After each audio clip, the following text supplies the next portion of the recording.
Welcome our YouTube channel GS with Aansu. दोस्तों, Bihar SI mains के लिए आज सेट नंबर 12 लगाते हैं, जो मार्क्समेंट की सेट प्रैक्टिस से ली गई है। इसमें सारे प्रश्न बहुत ही महत्वपूर्ण दिए गए हैं, जो आपके एग्जाम में आने की संभावना सबसे अधिक है। जो लोग सीडीपीओ, बीपीएससी पीटी या बिहार की किसी भी एग्जाम की तैयारी कर रहे हैं, तो वो लोग भी सेट लगा सकते हैं। चलिए दोस्तों, शुरू करते हैं। पहला प्रश्न है, लॉर्ड डलहौजी द्वारा अवध का अंग्रेजी राज में विलय निम्न में से किस रीति से हुआ था? तो दोस्तों, लॉर्ड डलहौजी द्वारा अवध का अंग्रेजी राज में विलय कुप्रशासन के कारण हुआ था। लॉर्ड डलहौजी अवध के नवाब वाजिद अली शाह पर कुप्रशासन का आरोप लगाकर 13 फरवरी 1856 को उसका अंग्रेजी राज में विलय कर लिया था। अगला प्रश्न देखते हैं दोस्तों, जैन धर्म में पूर्ण ज्ञान के लिए क्या शब्द है? तो दोस्तों, जैन धर्म में पूर्ण ज्ञान के लिए शब्द है केवल्य। अगला प्रश्न देखते हैं दोस्तों, इत्माद-उद-दौला का मकबरा आगरा में किसने बनवाया था? तो दोस्तों, इत्माद-उद-दौला का मकबरा आगरा में बनवाया था नूरजहां ने। अगला प्रश्न देखते हैं दोस्तों, हड़प्पा कालीन स्थलों में अभी तक किस धातु की प्राप्ति नहीं हुई है? तो दोस्तों, वह धातु है लोहा। हड़प्पा सभ्यता एक कांस्ययुगीन सभ्यता थी। यहाँ से तांबा, कांसा, स्वर्ण और चांदी आदि धातुएं तो मिली है, परंतु लोहे की प्राप्ति नहीं हुई है। अगला प्रश्न देखते हैं दोस्तों, इनमें कौन गुलाम वंश का नहीं था? तो दोस्तों, जो गुलाम वंश का नहीं था वह है इब्राहिम लोदी। इब्राहिम लोदी जो कि लोदी वंश का शासक था, जबकि बलबन, इल्तुतमिश, कुतुबुद्दीन ऐबक यह तीनों गुलाम वंश से संबंधित हैं। अगला प्रश्न देखते हैं दोस्तों, सत्यमेव जयते शब्द किस उपनिषद से लिए गए हैं? तो दोस्तों, सत्यमेव जयते शब्द मुंडकोपनिषद से लिए गए हैं। अगला प्रश्न देखते हैं दोस्तों, तीर्थंकर शब्द संबंधित है? तो दोस्तों, तीर्थंकर शब्द संबंधित है जैन धर्म से। अगला प्रश्न देखते हैं, निम्नलिखित में से किसने साम्राज्य की राजधानी आगरा से दिल्ली स्थानांतरित की?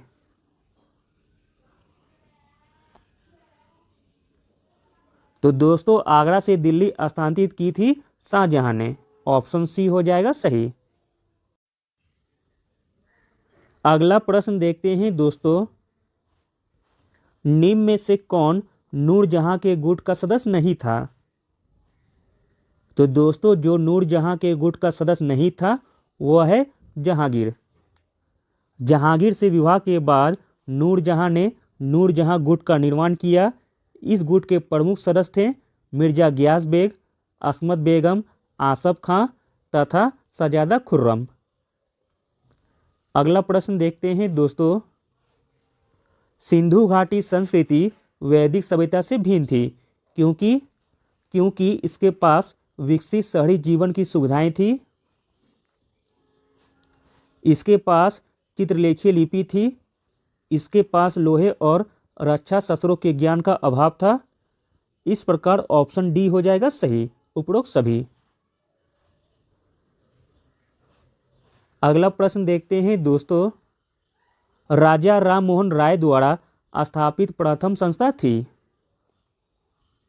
तो दोस्तों, राजा राम मोहन राय द्वारा स्थापित प्रथम संस्था थी आत्मीय सभा।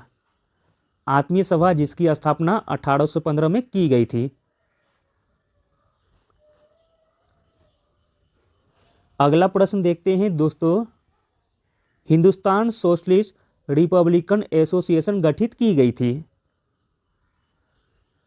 तो दोस्तों, यह गठित की गई थी चंद्रशेखर आजाद के द्वारा और इसकी स्थापना 1928 में की गई थी।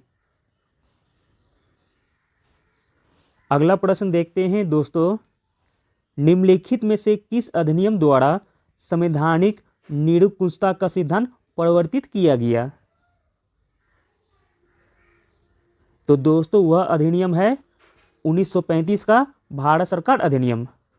1935 का भारत सरकार अधिनियम द्वारा संवैधानिक निरंकुशता का सिद्धांत प्रवर्तित किया गया था। अगला प्रश्न देखते हैं दोस्तों, महात्मा गांधी द्वारा चलाए गए प्रथम जन आंदोलन कौन सा था?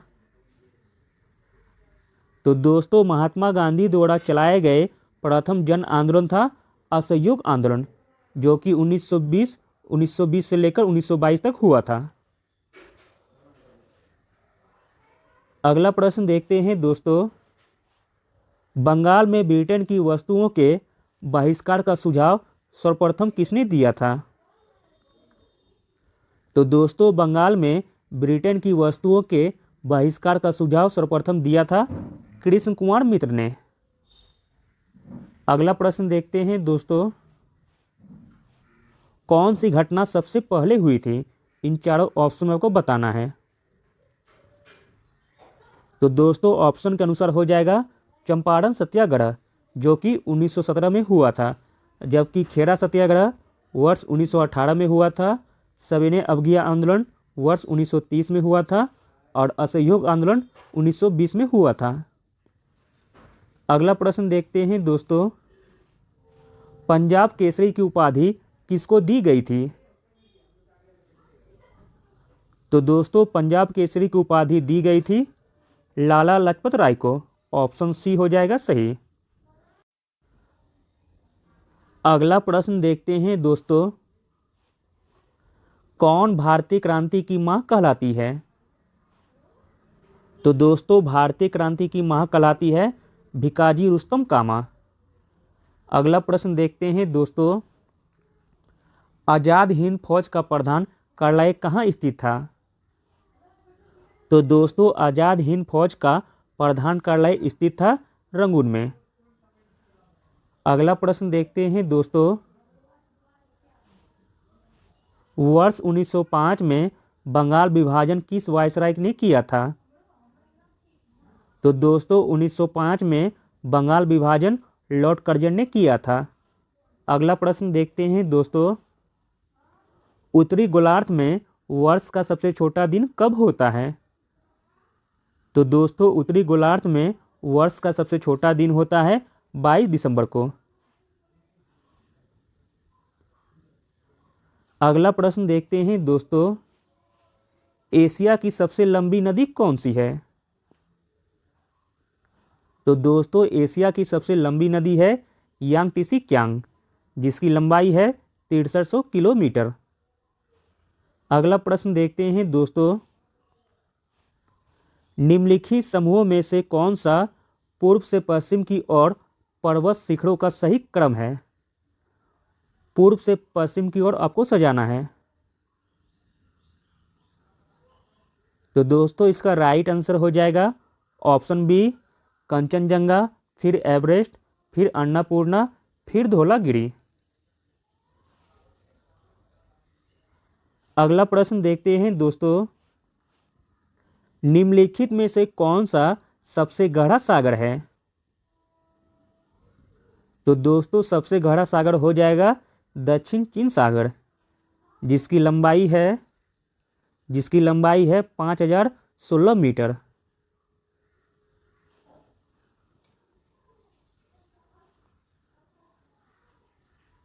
अगला प्रश्न देखते हैं दोस्तों, वर्ष 2011 की जनगणना के अनुसार भारत में लिंग अनुपात प्रति 1000 पुरुषों के पीछे स्त्रियों की संख्या कितनी है? तो दोस्तों वर्ष 2011 की जनगणना के अनुसार भारत में लिंग अनुपात प्रति 1000 पुरुषों के पीछे स्त्रियों की संख्या है 943।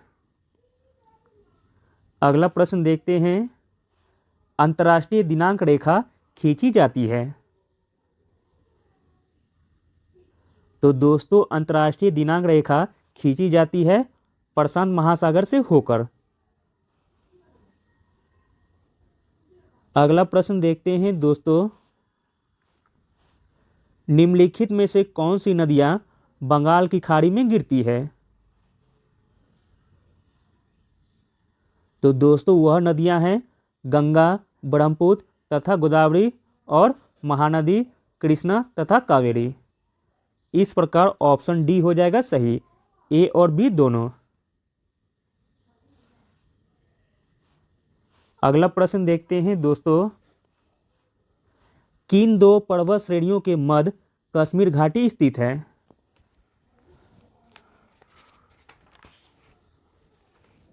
तो दोस्तों कश्मीर घाटी स्थित है बृहत हिमालय व पीर पंजाल के मध्य। अगला प्रश्न देखते हैं दोस्तों, टर्की का कौन सा सागर पश्चिम का द्वार कहलाता है? तो दोस्तों पश्चिम का द्वार कहलाता है इस्तांबुल। अगला प्रश्न देखते हैं दोस्तों, जनसंख्या बढ़ने का भारत में मुख्य क्या कारण है? तो दोस्तों जनसंख्या बढ़ने का भारत में मुख्य कारण है मृत्यु दर में कमी। अगला प्रश्न देखते हैं, भारत में अधिकांशतः बेरोजगारी है? तो दोस्तों भारत में अधिकांशतः बेरोजगारी है संरचनात्मक। ऑप्शन डी हो जाएगा सही।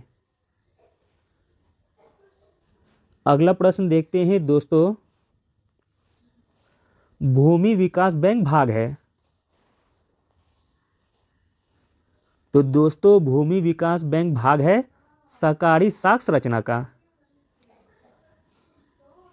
अगला प्रश्न देखते हैं दोस्तों, राष्ट्रीय कृषि और ग्रामीण विकास बैंक की स्थापना किस पंचवर्षीय योजना की अवधि में की गई थी? तो दोस्तों राष्ट्रीय कृषि और ग्रामीण विकास बैंक की स्थापना छठी पंचवर्षीय योजना में की गई थी और नाबार्ड की स्थापना 1982 में की गई थी। अगला प्रश्न देखते हैं, योजना पत्रिका का प्रकाशन निम्नलिखित में से किसके द्वारा होता है?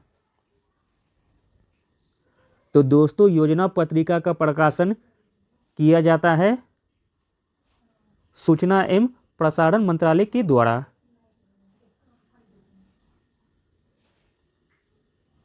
अगला प्रश्न देखते हैं,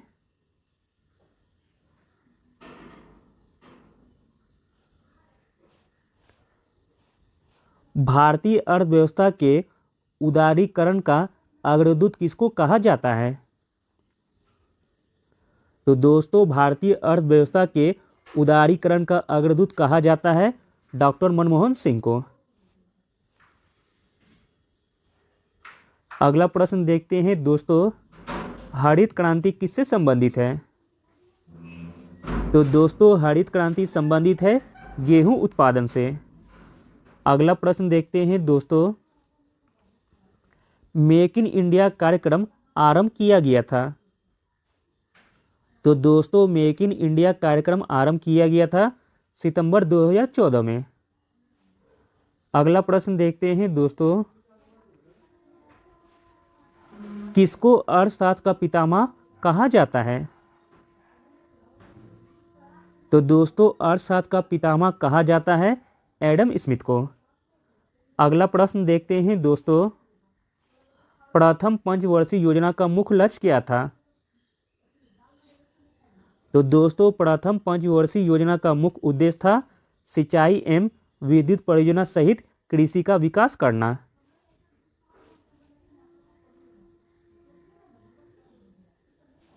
अगला प्रश्न देखते हैं दोस्तों, जीएसटी बिल को पारित करने के लिए कौन सा संवैधानिक संशोधन किया गया था? तो दोस्तों जीएसटी बिल को पारित करने के लिए 101वां संशोधन किया गया था। अगला प्रश्न देखते हैं दोस्तों, भारत में पंचायती राज प्रतिनिधित्व करता है? तो दोस्तों भारत में पंचायती राज प्रतिनिधित्व करता है शक्तियों का विकेंद्रीकरण, लोगों की हिस्सेदारी तथा सामुदायिक विकास पर। इस प्रकार ऑप्शन डी हो जाएगा सही। अगला प्रश्न देखते हैं दोस्तों, और राज्य सरकारों को कृषि आयकर कौन संबोधित करता है? तो दोस्तों राज्य सरकारों को कृषि आयकर संबोधित करता है भारत का संविधान। संविधान के अनुच्छेद 274 के अनुसार कृषि आयकर या ऐसे कराधान जिसमें राज्य हितबद्ध है हेतु प्रावधान नियत किए गए हैं।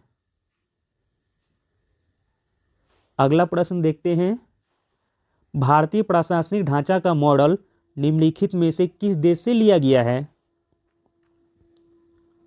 तो दोस्तों भारतीय प्रशासनिक ढांचा का मॉडल ग्रेट ब्रिटेन से लिया गया है। अगला प्रश्न देखते हैं दोस्तों, लोकसभा के सदस्य के लिए योग्यता नहीं है। पहला है भारत का नागरिक हो, यह बिल्कुल सही दिया गया है। अगला है आयु 30 वर्ष से कम ना हो, तो दोस्तों यही गलत दिया गया है, आयु 25 वर्ष से कम नहीं होना चाहिए। आगे है पागल या दिवालिया ना हो, यह भी सही है। सरकारी लाभ के पद पर ना हो, यह भी सही है। अगला प्रश्न देखते हैं दोस्तों, सिक्किम भारत का एक राज्य बनाया गया था। तो दोस्तों सिक्किम भारत का एक राज्य बनाया गया था 35वें संशोधन के अंतर्गत। ऑप्शन सी हो जाएगा सही। 35वें संशोधन 1974 के द्वारा सिक्किम को भारत में संयुक्त राज्य के रूप में शामिल किया गया था, जबकि 36वें संशोधन के द्वारा 1975 में सिक्किम को पूर्ण राज्य का दर्जा दिया गया था। अगला प्रश्न देखते हैं, संविधान सभा के सदस्यों ने भारत के संविधान का प्रारूप तैयार किया था। तो दोस्तों संविधान सभा के सदस्यों ने भारत के संविधान का प्रारूप तैयार किया था विभिन्न प्रदेशों की विधानसभाओं से चयनित लोग। अगला प्रश्न देखते हैं दोस्तों, निम्नलिखित में से ग्राम पंचायतों की आय का स्रोत कौन सा है? तो दोस्तों ग्राम पंचायतों की आय का स्रोत है व्यावसायिक कर। ऑप्शन सी हो जाएगा सही। अगला प्रश्न देखते हैं, लोकसभा में किसी राजनीतिक पार्टी को विरोधी पार्टी की स्थिति प्राप्त करने के लिए न्यूनतम कितनी सीटें प्राप्त करनी होती है?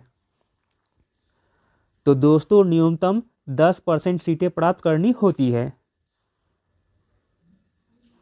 अगला प्रश्न देखते हैं, निम्नलिखित में से कौन पंचायतों की वित्तीय स्थिति का पुनर्वलोकन करने के लिए वित्त आयोग का गठन करता है?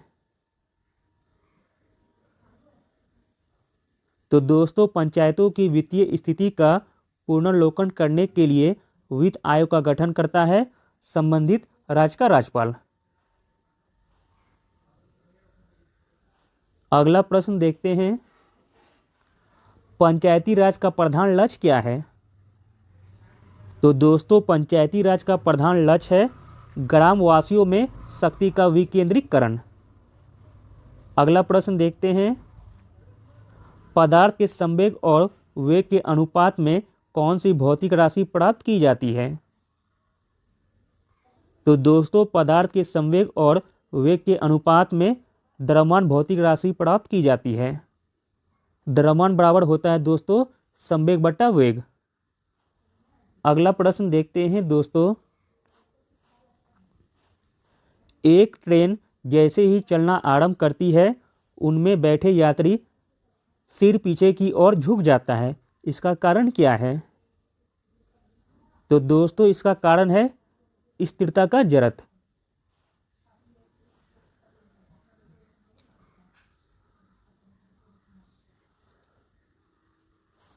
अगला प्रश्न देखते हैं, स्वर्णकारों द्वारा प्रयोग में आने वाला एक्वा रिजिया निम्नलिखित को मिलाकर बनाया जाता है। तो दोस्तों एक्वा रिजिया बनाया जाता है नाइट्रिक अम्ल तथा हाइड्रोक्लोरिक अम्ल के द्वारा। अगला प्रश्न देखते हैं दोस्तों, रक्त शरीर में क्या कार्य करता है? तो दोस्तों रक्त शरीर में सारे शरीर में ऑक्सीजन पहुंचाता है। अगला प्रश्न देखते हैं, किस विटामिन में कोबाल्ट होता है? तो दोस्तों वह विटामिन है विटामिन B12, जिसमें कि कोबाल्ट पाया जाता है। अगला प्रश्न देखते हैं, ध्वनि की तीव्रता को मापने वाला यंत्र कौन सा है? तो दोस्तों ध्वनि की तीव्रता को मापने वाला यंत्र है ऑडियोमीटर। ऑप्शन डी हो जाएगा सही। अगला प्रश्न देखते हैं दोस्तों, प्रकाश की गति किसके बीच से जाते हुए न्यूनतम होगी? तो दोस्तों प्रकाश की गति कांच के बीच से जाते हुए न्यूनतम होगी। अगला प्रश्न देखते हैं, रेडियो एक्टिविटी का आविष्कार किसने किया था? तो दोस्तों रेडियो एक्टिविटी का आविष्कार किया था हेनरी बेक्यूरेल ने। अगला प्रश्न देखते हैं दोस्तों, प्लास्टर ऑफ पेरिस का रासायनिक रूप कौन सा है? तो दोस्तों प्लास्टर ऑफ पेरिस का रासायनिक रूप है कैल्शियम सल्फेट। अगला प्रश्न देखते हैं, शरीर में निम्न में से कौन सा संक्रमण से हमारी रक्षा करता है? तो दोस्तों वह है WBC, जो कि हमारे शरीर में संक्रमण से हमारी रक्षा करता है। दोस्तों आगे 20 क्वेश्चन मैथ और रीजनिंग के दिए गए हैं। जिनको भी बनाना हो तो वो वीडियो पॉज करके बना सकते हैं या टेलीग्राम से डाउनलोड करके भी बना सकते हैं। मैथ और रीजनिंग का सॉल्यूशन भी टेलीग्राम पर भेज दिया जाएगा, जिससे आप प्रैक्टिस कर सकते हैं। चलिए देखते हैं आंसर। 61 का आंसर हो जाएगा ऑप्शन बी।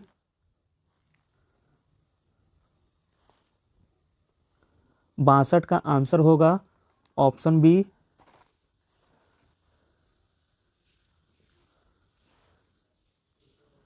63 का आंसर हो जाएगा ऑप्शन ए।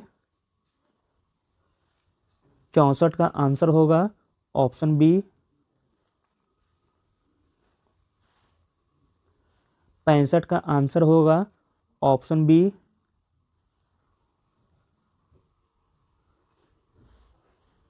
66 का आंसर हो जाएगा ऑप्शन ए।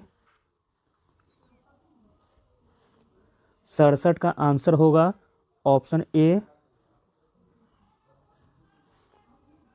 68 का आंसर होगा ऑप्शन डी।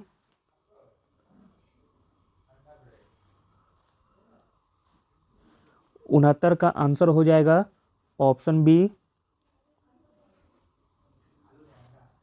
70 का आंसर होगा दोस्तों ऑप्शन बी।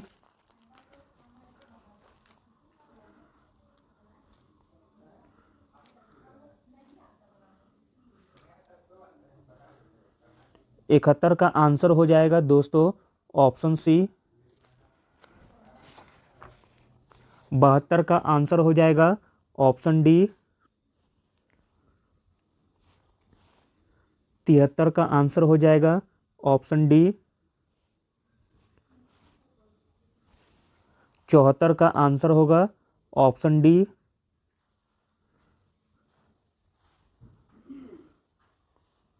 75 का आंसर हो जाएगा ऑप्शन बी।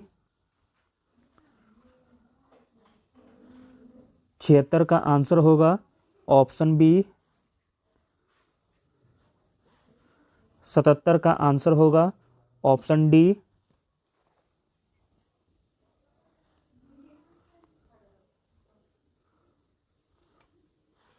78 का आंसर हो जाएगा ऑप्शन सी।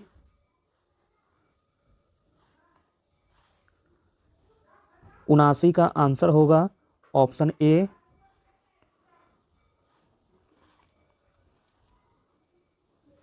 80 का आंसर हो जाएगा ऑप्शन डी। अगला प्रश्न देखते हैं दोस्तों, म्यांमार की मुद्रा क्या है? तो दोस्तों म्यांमार की मुद्रा है क्यात और राजधानी है नौपिताव। अगला प्रश्न देखते हैं, भारतीय घास एवं चारा अनुसंधान संस्थान कहाँ स्थित है? तो दोस्तों भारतीय घास एवं चारा अनुसंधान संस्थान स्थित है झांसी में। अगला प्रश्न देखते हैं दोस्तों, प्रथम स्पीकर जिनके विरुद्ध लोकसभा में अविश्वास का प्रस्ताव लाया गया था? तो दोस्तों वह स्पीकर थे जीवी मावलकर। अगला प्रश्न देखते हैं दोस्तों, किसकी मृत्यु के बाद से शहीद दिवस मनाया जाता है? तो दोस्तों महात्मा गांधी की मृत्यु के बाद शहीद दिवस मनाया जाता है। 30 जनवरी को राष्ट्रपिता महात्मा गांधी की पुण्यतिथि से जिसे शहीद दिवस के रूप में मनाया जाता है। अगला प्रश्न देखते हैं दोस्तों, मधुशाला के रचयिता कौन है? तो दोस्तों मधुशाला के रचयिता हैं हरिवंश राय बच्चन। अगला प्रश्न देखते हैं दोस्तों, निम्नलिखित में से कौन सा पुरस्कार केवल साहित्य से संबंधित है? तो दोस्तों वह पुरस्कार है ज्ञानपीठ पुरस्कार, जो कि साहित्य से संबंधित है। अगला प्रश्न देखते हैं, IPL team Kolkata night Riders के मालिक कौन है? तो दोस्तों IPL team Kolkata night Riders के मालिक हैं शाहरुख खान। अगला प्रश्न देखते हैं दोस्तों, संयुक्त राष्ट्र संघ के सदस्यों की संख्या कितनी है? तो दोस्तों संयुक्त राष्ट्र संघ के सदस्यों की संख्या है 193 और 193वां सदस्य है दक्षिणी सूडान। अगला प्रश्न देखते हैं दोस्तों, विश्व का सबसे विशाल मंदिर कौन सा है? तो दोस्तों विश्व का सबसे विशाल मंदिर है अंकोर वाट, जो कि कंबोडिया में स्थित है। अगला प्रश्न देखते हैं दोस्तों, अम्ल वर्षा पर्यावरण में किसके कारण होती है? तो दोस्तों अम्ल वर्षा होती है नाइट्रस ऑक्साइड एवं CO2 के कारण। ऑप्शन डी हो जाएगा सही। अगला प्रश्न देखते हैं, भूटान की मुद्रा क्या है? तो दोस्तों भूटान की मुद्रा है नगुल ट्रम और राजधानी है थिम्पू। अगला प्रश्न देखते हैं दोस्तों, भारतीय चावल शोध संस्थान कहाँ स्थित है? तो दोस्तों भारतीय चावल शोध संस्थान स्थित है कटक उड़ीसा में। अगला प्रश्न देखते हैं दोस्तों, राज्यसभा के सदस्यों का कार्यकाल कितने वर्ष का होता है? तो दोस्तों राज्यसभा के सदस्यों का कार्यकाल होता है 6 वर्ष। अगला प्रश्न देखते हैं दोस्तों, निम्नलिखित नेताओं में से किसका जन्मदिन शिक्षक दिवस के रूप में मनाया जाता है? तो दोस्तों शिक्षक दिवस डॉक्टर सर्वपल्ली राधाकृष्णन के जन्म दिवस पर मनाया जाता है। अगला प्रश्न देखते हैं दोस्तों, भारतीय राष्ट्रीय गान का अंग्रेजी अनुवाद किसने किया था? तो दोस्तों भारतीय राष्ट्रीय गान का अंग्रेजी अनुवाद किया था रविन्द्रनाथ टैगोर ने। अगला प्रश्न देखते हैं दोस्तों, अपनी रचना यामा के लिए किसे ज्ञानपीठ पुरस्कार मिला था? तो दोस्तों यामा के लिए ज्ञानपीठ पुरस्कार मिला था महादेवी वर्मा को। अगला प्रश्न देखते हैं, कोपा अमेरिका कप किस खेल से संबंधित है? तो दोस्तों कोपा अमेरिका कप संबंधित है फुटबॉल से। अगला प्रश्न देखते हैं दोस्तों, आसियान किसके लिए है? तो दोस्तों आसियान है association of south east Asian nation के लिए। अगला प्रश्न देखते हैं दोस्तों, विजय स्तंभ कहाँ स्थित है? तो दोस्तों विजय स्तंभ स्थित है चित्तौड़गढ़ में। अगला और अंतिम प्रश्न देखते हैं दोस्तों, CNG का फुल फॉर्म क्या होता है? तो दोस्तों CNG का फुल फॉर्म होता है compressed natural gas. Thank you.